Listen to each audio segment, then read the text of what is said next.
Well, thanks for coming. Thank you for coming, really appreciate it. Obviously, you know who we are, Steve and Karen. We do the breakfast show on Metro. We've worked with the college for, God, years now, haven't we? Yeah. And it's really great to have such a good relationship with the college. We both got into radio completely different ways. I started when I was 15, just doing stuff at Hospital Radio.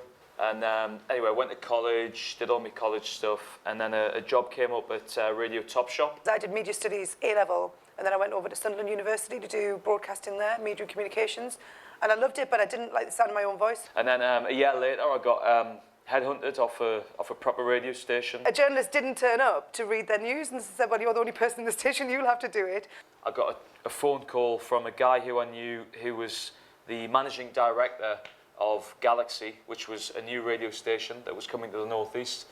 And he says, do you want to do the breakfast show on Galaxy and launch the radio station? I was like, that is just like my dream. So I'd found out about a job for a broadcast journalist at a station in Leeds, which was part of the Galaxy network. So I went down, loved that, did a lot of showbiz reporting, travel guides, and then I was reading the news. And then Karen came along and we started doing the show together. And then the rest is history. When the station launched in the northeast, obviously I'm from up here as well.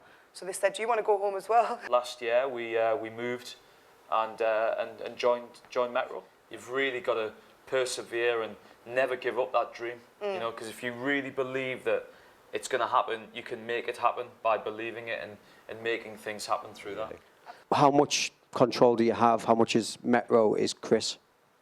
Not all of it. Some of it is. When it comes to music, it's all researched. I equate being a football program director being like a football manager.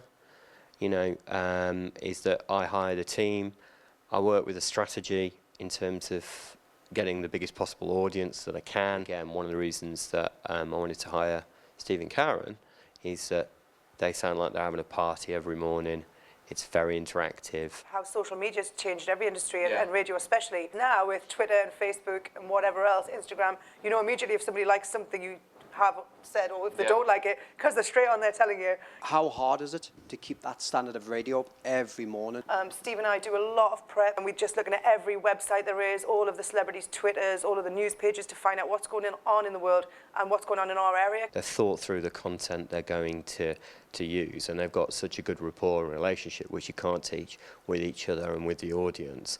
You know, quite often they don't always need to know exactly what they're going to say. And it went to a tie break while we were live on air. Let's play a song on, and then during the song, oh my God, Quick, get on Google. Everybody says radio is just for young people. Who told you that rubbish? It's not the age, it's how they sound. I don't think there's an age limit on it. I think if you're targeting your audience correctly and you're talking about the stuff that's relevant to them, then I don't think it matters how old you are. Where you guys think radio's heading for the future now that we're in like the days of like the internet and instant information? We're all going to become content providers.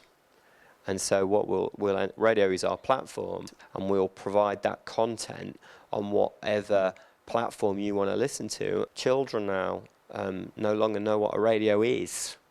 It's an app. Is that one of the real strengths of Steve and Karen's show is it's user-generated content. They set the story up, listeners come and tell funnier stories.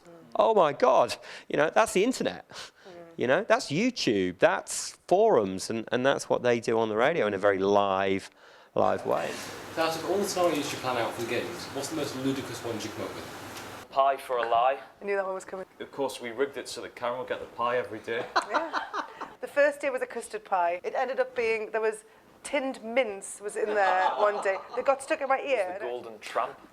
This never got to air. We would get this person dressed up as a tramp, and you would have to go up to who you thought might be the golden tramp and say, are you the golden tramp? But you have to give them money. You have to that give was them the whole money. point. I give them at least £1 and say, are you the golden tramp? Are you the golden tramp? Obviously, if they are, you win loads of money. And if they they're say not, yes, we're helping tramps. Yeah, we we did try and talk Chris into it with Chris, but he didn't seem so keen. Health and safety ruined everything. Oh, yeah. You could absolutely torture listeners in the most ludicrous way. Thank you. Well, thank you for making the effort to come out on such a lovely sunny day. It's appreciated, because I know you'd probably rather be in a beer garden.